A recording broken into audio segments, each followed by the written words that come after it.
Welcome to Half My Age, a weekly show in which a 25-year-old adult and a 50-year-old child help each other make sense of the world.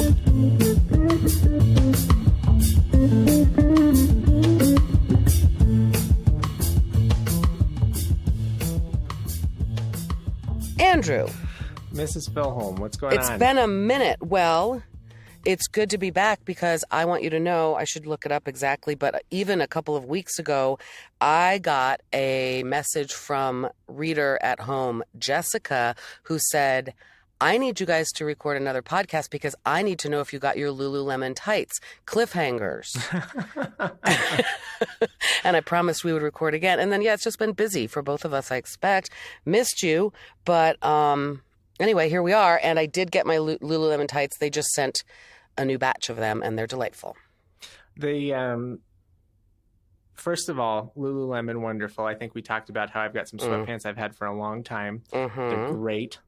Yeah, I don't have a whole lot more to contribute on that other than the fact that Delaney did buy me a not Lululemon. I always joke and say it's Mariah Carey, but she reminds me that's not. It's Fabletics. Do you know that brand? Oh, yeah, Fabletics. Yeah, that's Goldie Hawn's daughter.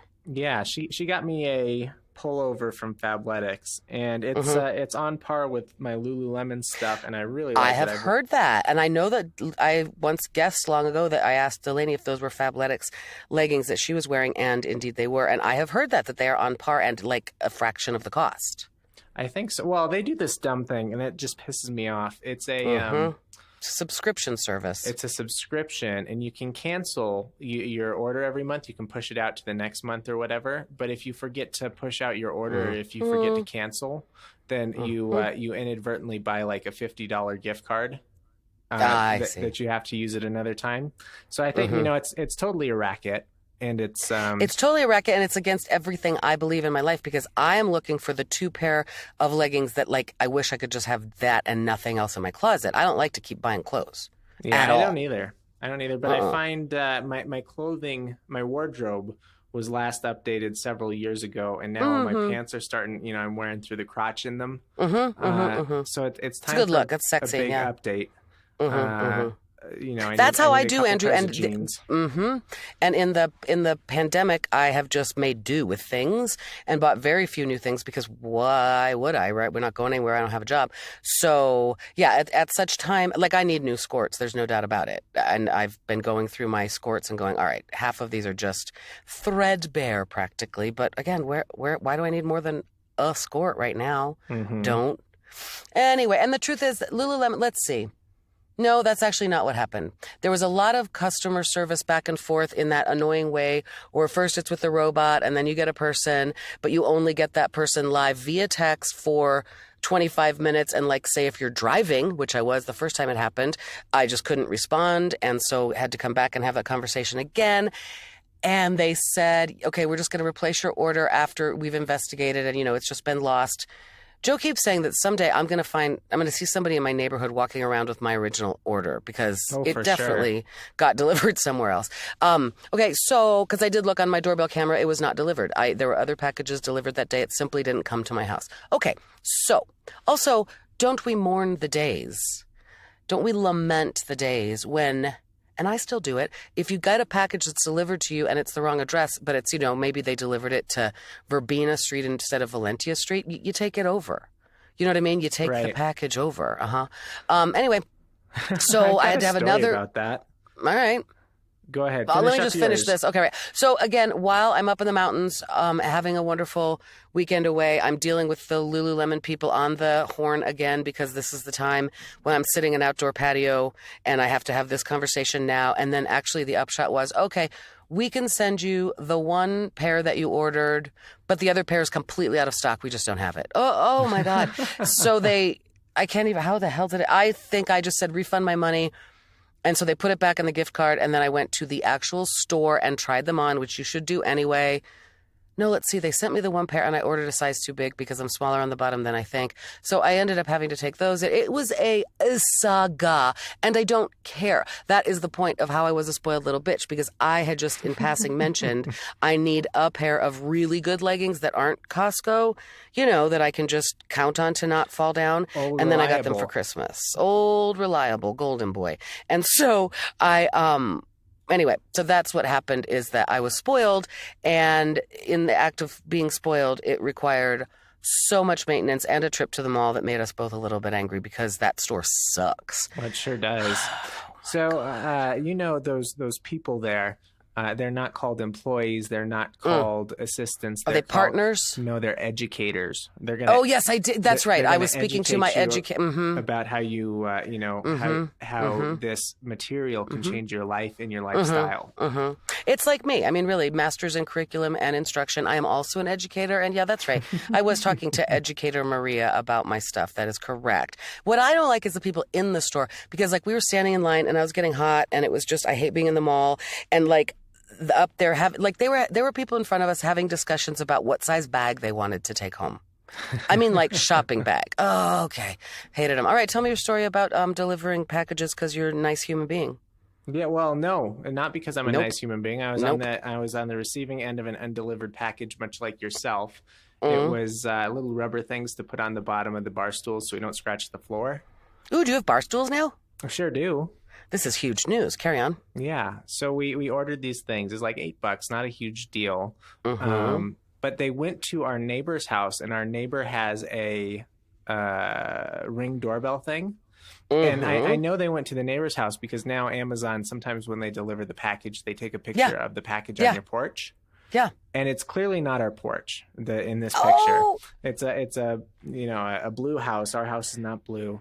And it looks a lot like the neighbor's house. And so I go over there and I look, and there's, plain as day, the package is sitting on the neighbor's porch.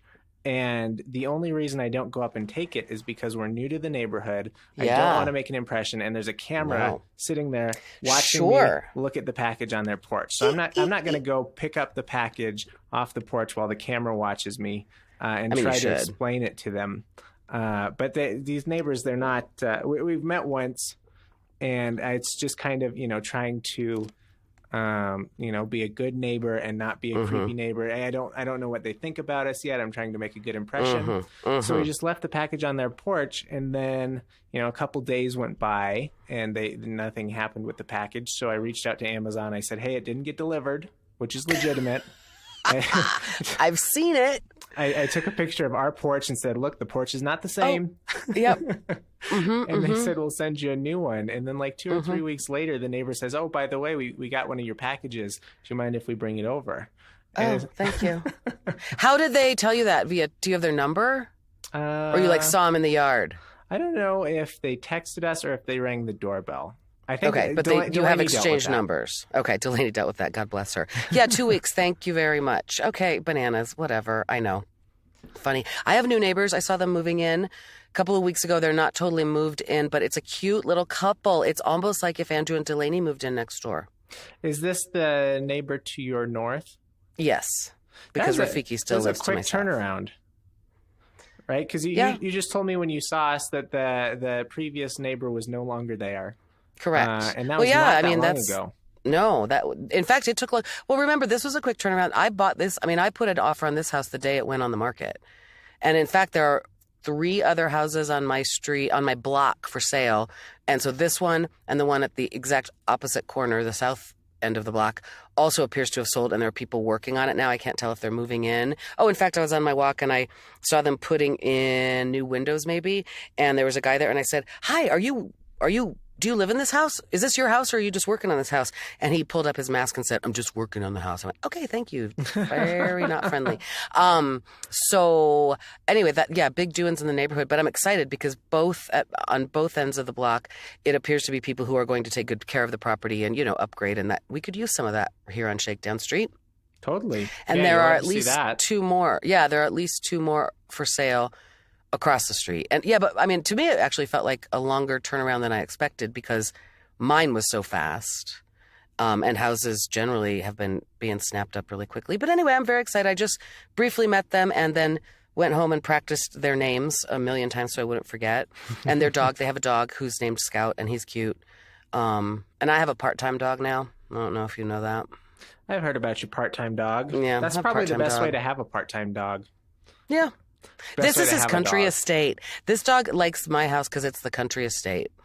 And he really does. He it's his country home here on East Colfax, but he has a yard because his real home is downtown, and he has like downtown urban living, upstairs, downstairs kind of stuff. Where you've got the flat in London where you've only got the room for 6 or 7 servants, and then you've got the country estate where you and you have people come and visit for weeks at a time. I like that.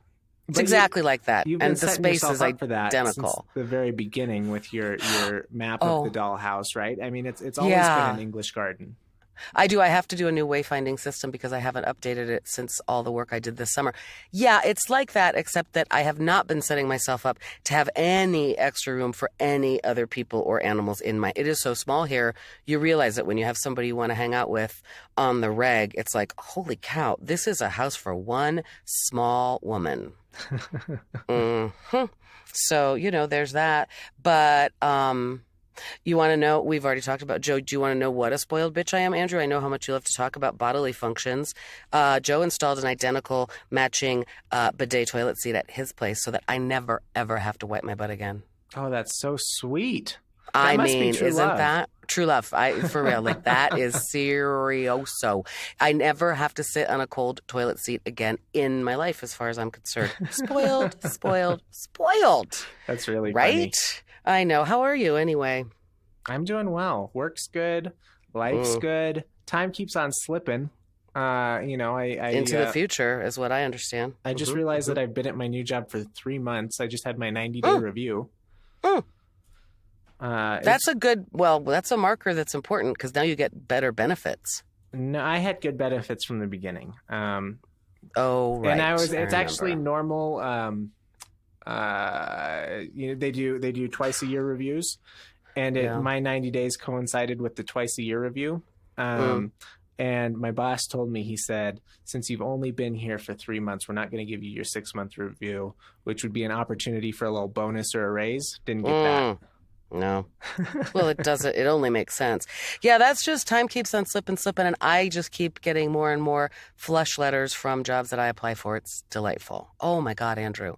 Mind-numbing depression over that. However, comedy is back in such a way that is so wonderful. I mean, I'm on a high right now because we had another great, almost sold-out show last night. My Friday night show, which is paying customers and makes me, I mean, seriously, way more money than I ever thought I'd make in comedy. And it has been selling out. And I think we're just getting some updates now that we don't have to be at such reduced capacity. We can probably sell a few more seats. That's awesome. Denver just went to yellow.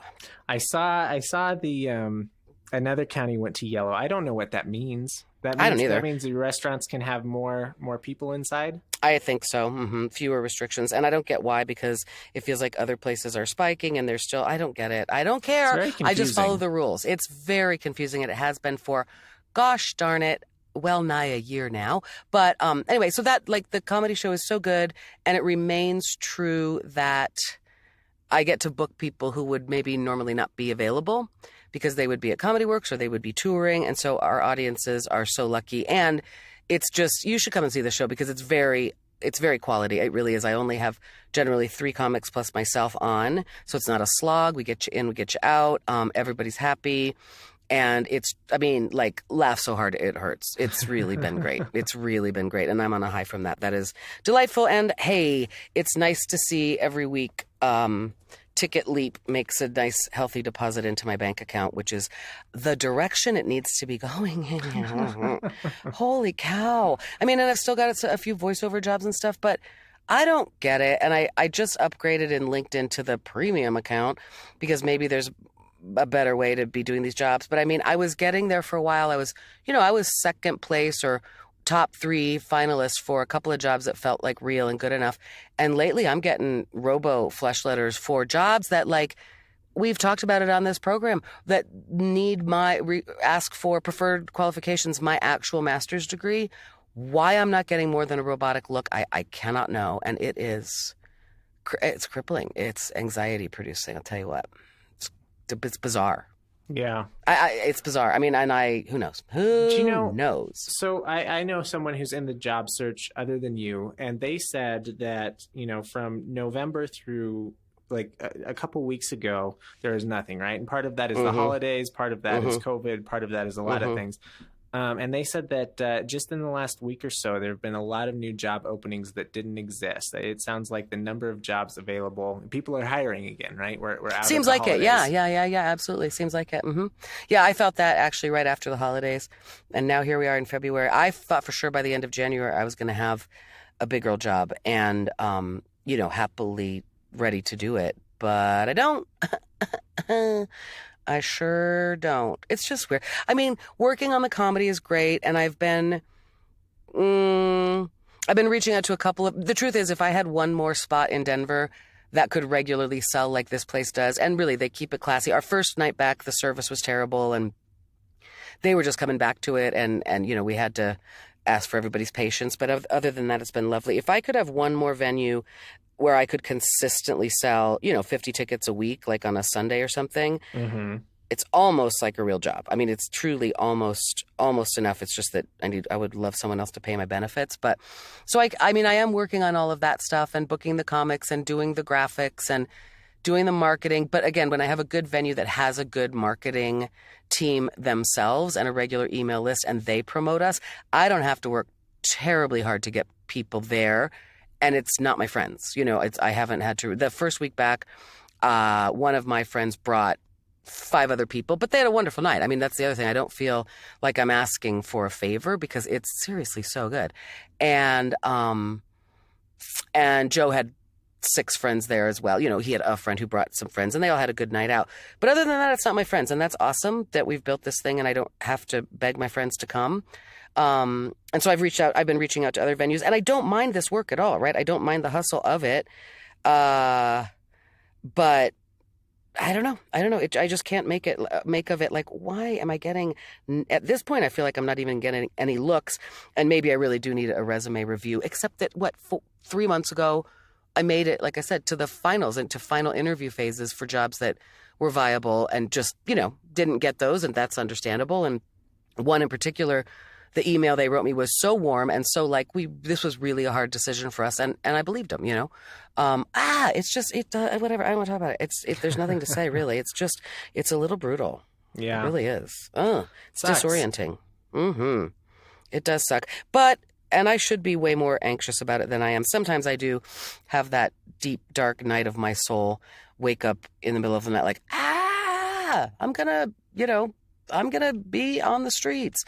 But I'm not, and I'm very lucky, and I have options, and I have savings, and I have a mother who supports me. I have so much good in my life. Point is that in some ways I should be more anxious, and the truth is I'm feeling pretty good these days. I'm pretty darn happy and not anxious and more calm than I have been in my cousin said, maybe since like 6th grade. Yeah. That's great. You just said a lot of good things, Mrs. Filholm. I know. It's kind of irregular for you to feel this good or be this happy on our podcast. I know. People are going to think that I killed the old Mrs. Filholm and brought in someone different. I know, because you want to know what else I've been doing? Sitting on the couch and watching like a movie. Watching a movie. You really are a different person, huh? That's bizarre, Andrew. I mean, I can now understand the point of having a television, and maybe I should get at least a monitor at my house because, that's kind of fun to just sit on the couch with someone you like and like just watch a movie and like laugh about it and talk about it and I'm not working on 100 other things at the same time. I'm not getting up and pacing. I'm not frustrated that I have to sit there. I don't know. It's funny, isn't it? Oh. That's funny. However, I am a little concerned tomorrow because I have committed to watching the Super Bowl, and is that tomorrow? That seems like the kind of thing that's going to make me need to take some walks or have an alternative, maybe some cross stitching on my lap, or You know what I'm saying? It's funny That you just mention sounds like that. a My big... mother's taken up crocheting in a big way. She's doing a lot of crocheting, which I've never known her to do. You know, a new out of the kids out of the house hobby, I suppose. Absolutely. What is she making? All kinds of stuff. She's making a shawl. She's making doilies, which is kind of funny. Yeah, but they're beautiful. I love textiles. I really do. I love fabric crafts. Someday she can make baby blankets for her grandchildren. Maybe that's on her mind. I believe it probably is. I just had a conversation with Delaney, and she's getting it from all sides. You know, when are you going to have babies? When are you going to have babies? When are you going to have babies? And I don't, I suppose it's male privilege, but I don't get that hardly ever, right? You know, if anyone wants to talk about babies, it's usually me. I bring it up. It's just kind of an interesting contrast how expectations in your mid to late 20s. Oh, that's funny. Are very different than men. Oh, and I'm seeing it all over the socials, like people from your class having babies. And yeah, it makes me very excited to know that, but I'm not going to talk to you about it. But maybe I'll talk to Delaney. No, I'm kidding. Ooh, did you see that? Okay, so I think it was our second show back at Ironton, my Friday night show. And I was at the gym. Also, I've been going to the gym. How do you like that? Going to the gym. What do you do at the gym? What's your go-to gym workout? I do some cardio warm-ups, and then I do. Joe do cardio warm-ups. Are you doing jumping jacks? Bike. You jog? No, on the bike, because it really helps my hips. I got old lady hips, and that really helps. It's been a few days since we went to the gym. We were on a really good path, and then we got off it. But we'll go back probably later today, and then I go with Joe, and Joe has shown me 5. I think we're up to 5 different arm exercises, some with little free weights and some with, the pulley things. And I go really slow in terms of weight because I want to feel it and I want to build up my cool muscles, but I don't want to not be able to lift a can of corn the next day. You know what I'm saying? Sure. So going real slow, feeling very old lady. I am often the least in shape person at the whole gym. And I want to tell you how great it is to be 52. 0 fucks given. I love it. I don't care. I don't have cute gym clothes. I don't care.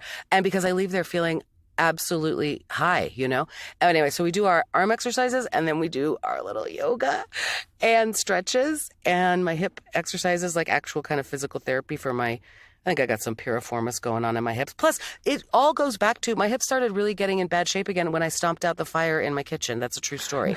I pulled a muscle in my butt, and then I suffered for it a lot. Okay, so then we do that. It's so funny. And then we ride the bike again at the end for, a few minutes. It's really not very hardcore, but I'm very proud of myself. Why was I telling you that? Oh, I was at the gym, and Joe wasn't in town. He was flying he was coming back from a trip, something. And I got a message in the gym while I was at the gym, an email that said, "Hi, this is Alex, last name with redacted." And he said, "Do you remember teaching me? I don't know if you remember, but you taught my brother and me at Mullen High School." But yeah, of course I remember you guys. I know your parents. And he said, "It looks like your comedy show is sold out. Just wondering if it's really sold out, if we can get tickets at the door, or are you doing this every week?" And I happened to know that 2 of the people who had bought tickets were not coming that night for a variety of reasons. I just knew we had actual 2 empty spots. So I said, "You should come. I've got 2 tickets for you at the door." And I got to see this kid. He's your class, I think. Yeah, I remember vividly. We sat next to each other in every class. Oh, sure. Well, that last name with redacted. But it was so totally fun because I said to him, "Of course you can come. Of course I remember you. You can come if you do not mind watching your former Catholic high school English teacher tell dirty jokes." And he's like, "It'll be great." So I started as I often do. Words, listener Alex. Right? No kidding. Haven't seen him since. No, but so I started with teenager material, bitching about my own sons. And then I said I had to quit high school because the teenage boys draw dicks everywhere. And see, you can imagine how that's now a setup into my whole set that comes up later. But I said, I really did teach Catholic high school. And one of my students is here. "How you doing, Alex?" So we talked, and right there from the stage, "How are your parents?" And then I said, "Hey, St. John Baptist de La Salle." And he shouts out, "Pray for us." Live Jesus in our hearts forever. It was so funny. And then I was like, "Okay, you all right? You ready, young man? Here we go." And then I kind of stopped looking at him because I couldn't deal with it anymore. That's and good. we talked afterwards. Just makes it weird. I know. And then afterwards, he stayed around and came back for a picture, which I sent you.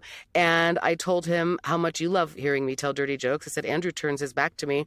And he knew that because he has listened to our podcast. How do you like that? Oh, I love that. I love that. Thanks for listening, listener Thanks Alex. Thanks for listening, reader Alex. I don't think anybody, except maybe that cousin of mine, is as regular listener as they used to be because people lost their commutes and things like that. I've heard from a lot of people like, oh, I'm behind on your podcast.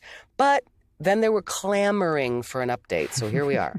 That's right. I got my Lululemon tights and I have bidets everywhere I go. And I just sometimes sit and watch TV.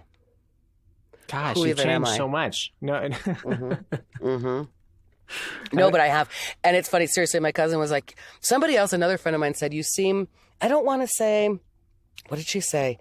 Not relaxed, whatever she said. She goes, I don't want to say that because it sounds like you've been manic and you're not. And I went, oh, no. Right. Because we all know about me. Like, does she ever sit still?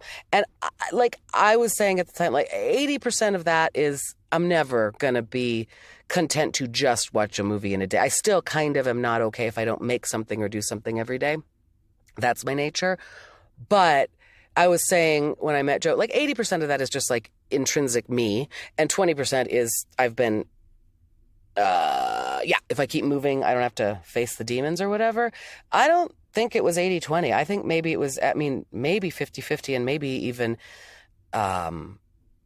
less that's who I am. I can't believe how it doesn't suck to just sometimes, like, I think I'm doing relaxing. What? I think I'm doing relaxing. I think I'm doing relaxing. Sometimes you have to convince yourself, Mrs. Filholm.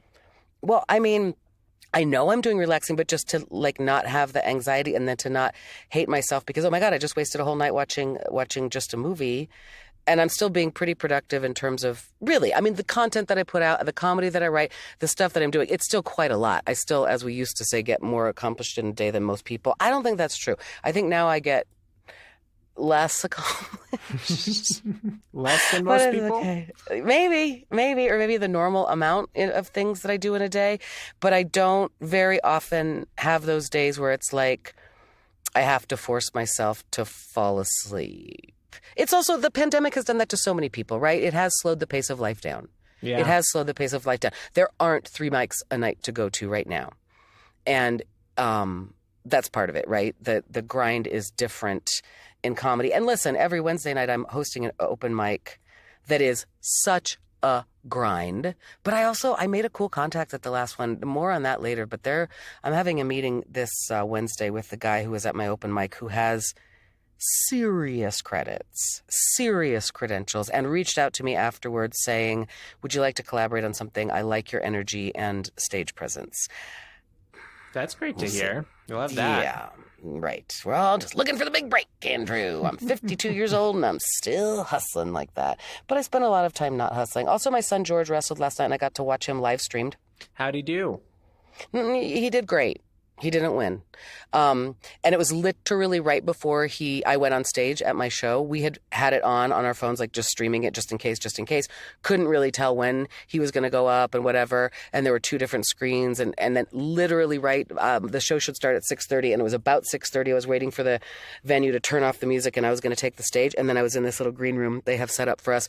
And the other comics got to watch me watch a couple of minutes of my son wrestling. And they were like, wow, that's crazy. And yeah, no, it's a visceral thing watching your kid wrestle, even when he can't hear me, and even when you're in the gym with him, like he can hear you, but a yell from my gut, you know. But I was proud of him. That was his first actual match, collegiate match, and he did not win. But I think he's got to be proud. And he went out looking tough, and he got the first point. And I know the nerves there were huge for him because this is a goal he only admitted to himself that he could have within the past year. And he did it. Even if he never wins a match, he accomplished something huge. And it's been really, really great to see that. I did go down and visit him a couple of weekends ago because I could tell he was struggling a little bit and maybe needed some attention and mommy time. Now, I want to tell you, I went to the coldest point in the state. Where is that? Gunnison. Gunnison is the coldest point in the state. Is that factual or anecdotal? Yeah. Watch, it's pretty factual. Like almost every night, if you look at the weather, for years. My mom has always, I know this through my mother, and she's never wrong, that it's the coldest point in the state. And so we went down there, and we took my part-time dog to see him because that's, dog therapy. George likes dogs. It was terrible because you're in COVID, so nothing's open. You can't gather any place except a few restaurants. There's nothing to be open anyway, right? No, but like in the before times, there would be like, we could have gotten a place like at a or a lodge, or like sit around the fire, or even in his dorm area. There would be like a common room where we could just go hang out, bring the dog in, and he could pet the dog. It was like finding the few restaurants which were open. We had a fine enough time, but it was like, ugh. I mean, it was a lot of. It was fine, but we did also understand what he says. One day he was walking to his class in the morning and it was negative 17 degrees. Ooh, that's a lot of negative degrees. It's a lot of negative degrees. And then like 2 days later, it was 20 degrees and he was telling us that they were all walking around in shorts. And we experienced that because the last day we were there, it was like 22 degrees, but it was sunny and no wind. And we were like, whoo, I'm taking off my coat. I want to go play in the park. Holy cow. I remember in college when it'd get to be March and you get like a 50-degree day and suddenly the sundresses are out and the... Hacky sacks. The sunbathers. Hammocks. Yep. Oh, totally. And the funny thing to me, when you went to DU, and I realized it at that time, that it looks exactly the same as it did when I went to college. That's exactly what happens on every college campus. The sundresses and the bikinis, for that matter, come out and everybody's, playing Frisbee and hammocks sprout in trees like rare fruit. And I know. Funny. It is. And that's time eternal. Well, I've been getting very winter blah about it, but I realized like last year it was during the pandemic, right? The shutdown happened in March, and in March, I know I was working in my backyard in my swimsuit. So that's just around the corner. I know. I'm looking forward to it. Golly, me too. And the days are getting longer, which is fantastic. Love that. Yeah. Anyway, so we live in hope, don't we, Andrew? We certainly do. I feel like there's another update for you. What? Anyway, you got anything else? Nothing in particular. I'm still noodling over the fact that you've been going to the gym and doing your exercises. You've been doing a little cardio warm up on the bike. It's just I'm jealous isn't the right word. It makes me feel bad about myself, is what it does. Right? If Mrs. Filholm can get her ass in the gym, why can't I get mine? Well, I also want to, as you know, I told you about discussing our recording time. I'm back on comedy schedule where I stay up way too late and get up way too. I feel like a lazy slob. That's partly why we decided we have to go to the gym at least some of the time. Do not mistake me that I'm becoming a gym rat or getting into shape, okay? I'm also eating so much food because Joe is actually a really good cook, and that's what people do. They eat meals. I've come to understand, and not my super thing. You know how it is. Turn on computer backup. Select folders for automatic backup to your Dropbox account. Why is it showing me that right now? It just popped up. No, not now. I have been eating like a regular. I'm like pretty sure I've gained weight. Yeah. Like, meals at a dinner time. Ugh. So I feel personally so gross. Oh, yeah, we were on a walk and we saw this couple, like, they had just done some amazing stair run and they were, like, high-fiving each other. And, she beat him in some obvious little competition they were having and they were just fit and whatever. And we're like, we have done nothing today except eat breakfast. And they had just accomplished a lot. I don't care. So don't let it... Listen... It's a step in the right direction of not completely being a slug and understanding that that's what I feel this like. I feel like a slug. I do too, but that's because I ate quiche for breakfast and it's still weighing on me at 3:00 in the afternoon because breakfast was at noon, to be honest. It's also understanding that at my age, at this age, in this economy, Andrew, if I don't move it, I'll lose it. That's another thing. And my hips were getting really painful. And I know for a fact that riding a bike is one of the things you can do to help that. That's really interesting. I know Delaney, she has trouble with her hips from years of dancing. And I wonder if cycling is the answer to that hip pain. Cycling, swimming, and yoga is my understanding. Cycling, swimming, and yoga, the trifecta. Yep. But also, we're dating during a pandemic, so we also do things like gingerbread house for 4 hours, I think I told you. We made snowflakes, paper snowflakes. The other night we did pottery, just like hand rolling, hand building stuff. Just like dumb, like nothing good. Sorry, there's a show on HBO because we got ourselves an HBO Go Max whatever subscription, and it's like Great British Baking Show, but it's pottery, which is really fun. Yeah, it's fun to watch. It's not particularly well made, and there's a male judge. What's it called? Let's see if I can find this. Is it potters who compete? Yeah. I used to say this, like, why is there not a reality channel or television program dedicated to pottery like there is to every other thing? There certainly is. I want to go watch that. It's the Great Pottery Throwdown, and it's on HBO Max. Oh, well, I don't want to get HBO Max. There's actually, so there's a lot of good stuff on HBO. I think HBO has been snapping up content as it leaves Netflix and as it leaves, a lot of things I forgot existed seem to be on HBO Max. Okay, I don't need one more subscription to anything right now, but I'm very interested in that. Maybe I can find it on YouTube. Everything's on YouTube. Yeah. Great Pottery Throwdown, I'm sure. Is it like, what are the competitions? Like throw the thinnest pot or the heaviest pot or throw it blindfolded and stuff? So the show is in segments. It's in 3 parts. There's like a big challenge, and it could be they hand build like garden statues, and the requirements are it needs to be at least 5 feet tall, and it needs to be freestanding. And then they've got some competitions on I think there's a competition on the wheel every time. And the guy, the male host, is a master potter. So he demonstrates a technique. One of the things he does is they have to throw a globe, and they get judged on its perfect roundness and how well it's closed and that sort of thing. Do they slice it open to check wall thickness? They certainly do. Yes. And then there's a guy, the kind of unsung hero of the show. He doesn't get a whole lot of screen time. They've got a kiln master. And he takes all of these things that they built and he stacks them up so delicately in the kiln. And they do raku one week. It's very fun. And there's multiple seasons. I've only watched one, but it's good. It's good, wholesome British television. Holy cow! That's a dream of mine, is to have that. And in fact, that was one of the fun things of teaching pottery when I subbed and taught it to you guys a little bit. It was fun because the boys always liked it. I mean, really, some of the most athletic high school boys, including my son George, are good potters, and boys, not to be binary about it, but like generally enjoy a competition. So I remember like it was fun to give you guys like a challenge or like throw this and who can make the thinnest walls. And I remember one kid, it was cute. He goes, Mrs. Filholm, watching you throw is demoralizing just because I'm better at it than you. My skills are probably gone now. I haven't thrown in a long time. I was thinking we might do that soon. As it gets a little warmer, it's still pretty unpleasantly cold out in the studio to throw. But, that sounds so fun. I'm very interested in that. And I've always said that. I used to say that to Tal, like, why don't they have that? Like, they have a whole golf channel. Why don't they have a pottery channel? And he would go, because not that many people are interested in pottery. Well, okay.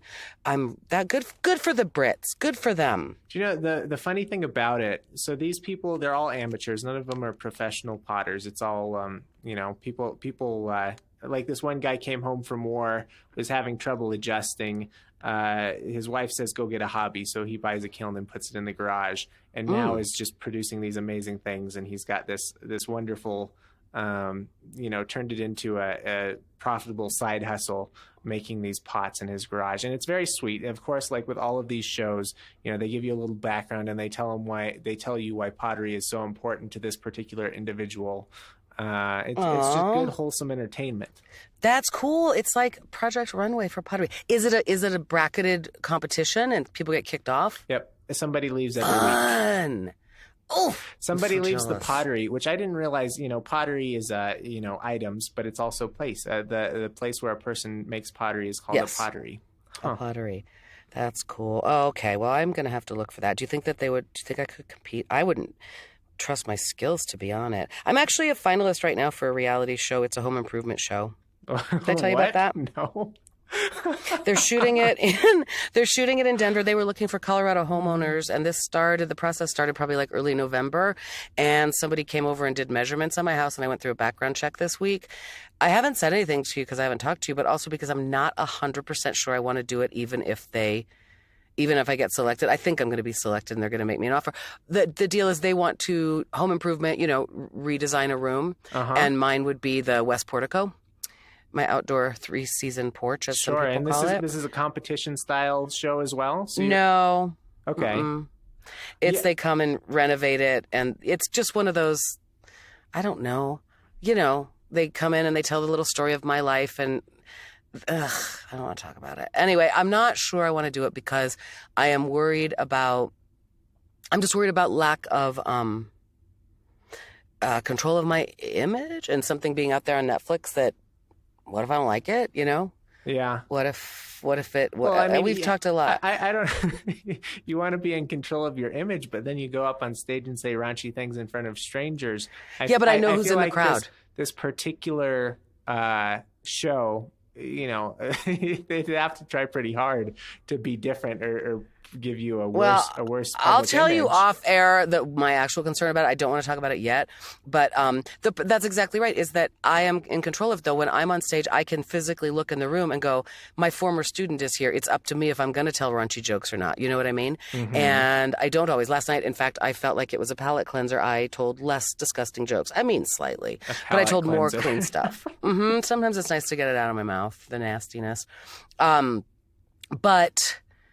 No, there's just an element of it that I am seriously like, I don't know. It could also help me, right? I mean, people go on reality shows, and I think for sure the reason that they are interested in me and that I've gotten to the finals, because I do know one other person who went through the original audition, interview, whatever you want to call it, and didn't get selected. So that's why I went, oh, okay, they're not just telling me that they think I'm great. I keep getting interviewed by more and more people and sending pictures of my house and the area and my neighborhood and all of this. I think it's I'm very good at it, right? I'm good at being funny and delightful, and I know how to look at the camera, and they don't want people who are trying to be actors and make their career. But, I mean, for sure, there are two reasons that I want to do it. Best case scenario, Joe and I talked this through, is that I get amazing improvements to the way. I'm just like, maybe they would figure out a way to, winterize that. Maybe they'd give me a shutter solution, and maybe they'll put in a hot tub. I mean, Then and best case scenario is that the producer, and I mean, I've looked it all up. The executive producer, I've run it by a couple of people. It's a legit production company. They're not shooting a porn in my basement kind of thing. But best case scenario is that, and that, I mean, seriously, people have launched other careers or gotten other gigs. I could put it on my reel. I could put it on my website if there's any You could be a professional reality TV person. That right. seems to be a viable career path. It's a viable career path. The same right. faces on every show. Yeah, right. Or I put it on my reel and then get booked at club, whatever. It's a line item on my resume. Okay, that's sure. Best case scenario. And worst case scenario is. Yeah, all the people who are on this Pottery show, I Google them just out of curiosity. Who are they? Who are they online? So if you've got your website out there, that's a great way for people to find you.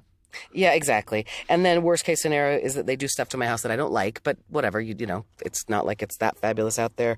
Anyway, it's fabulous, but it's not like it's a fully functional. I'm happy with the space. Mrs. Filholm. I'm saying, right? We pump up my podcast. Both of us. Yeah, great content. So worst case scenario is they do stuff that I don't like. Fine, it takes me time and money to undo it, or I live with it and I don't love it. But I'm not kidding, and I will tell you off air more about why I'm just slightly concerned about reputation. And I have already said to Joe, I mean, not to them, but that is the other thing. I think they would be very interested. They asked me to send pictures originally, send us pictures of your they called him my sexy pilot. And I went, okay, pictures of us together and stuff. And it's like, he doesn't need to be brought into any of that. We can refer to him, but that's another thing. You don't need to have your image put out there that might, anyway, we'll talk about it off air, but they came over this past week and measured and stuff. And I filled out the background check. I don't know. I have funny mixed feelings about it. Well, I think it sounds fun. I can't wait to hear more about it. And every time I watch the television shows, I always want to know what's going on behind the scenes, right? You could be my view into what goes on in the background, I'm fascinated. Well, I know. I hope you get I know. I mean, and I do kind of know how it works because I've been on set and stuff like that before. But yeah, I know. I mean, it'd probably be a very interesting process, but it might be a pain. Anyway, just funny. That's funny. But I would rather be on the Pottery show, to tell you the truth. Well, it could be a stepping stone. Yeah, exactly. Then the Brits will find me and I'll be discovered. Ooh, I can't wait. Well, we'll have a brief wrap up after we turn off the recording machine. Before you know it, Mrs. Filholm, you'll be Soup Dad. That's my fear, is that I don't want to get canceled because of something I say, and I don't want it to affect my applying for real jobs or whatever it is. My mother reached out very sweetly recently and said, like in a text, do you think that you're not getting jobs because when they look you up, they find dirty jokes? And I said, no, I really don't think they're findable online right now. All of my parenting stuff is fine. That's on brand. I'm applying for training jobs. I'm an educator. Like Lululemon. I just need to go work at Lululemon. They need educators. But no, I've taken it all down, and I have had other people on their computers do searches of me. And in fact, the only thing that at a certain point when we were doing a search on a different computer, the only thing I thought was questionable is you could find Half My Age, the podcast. And I say a lot of things on here, but who on God's green earth is going to listen to 90 episodes of me being insane? Nobody is going to go that deep into the archive. But anyway, it was very sweet of my mother to be concerned. And I said, no, Mom, I'm aware of how that works. And I have had to, at my job at the university, part of my job was often to vet that, was just to go look at socials when we had research assistants applying and stuff like that. So I feel pretty savvy about it. That's not a challenge to our listeners, but if they find something unsavory about me on the intrawebs, they should probably let me know and I'll take it down. All right. Well, good talking to you, Andrew. We should do it a little more often because I miss you. Yeah. Well, I had half of. Oh, it's weekly, so we should strive for weekly. We should strive for weekly. Also, your updated gift that was wrong they have resent. So I also have a gift for you. I had half a mind to come down today and surprise you because I also have a vegetarian quiche because I made too much pie crust. Oh man! So we made so many quiches and chicken pot pies, and I almost was just going to show up on your doorstep with a vegetarian quiche, which I think is really going to be good, and the gift and my microphone to record there, but I ran out of time because you woke up at noon. Because I'm relaxing so much. It was good talking to you, Mrs. Filholm. You too. Bye, Andrew. Bye, Mrs. Filholm.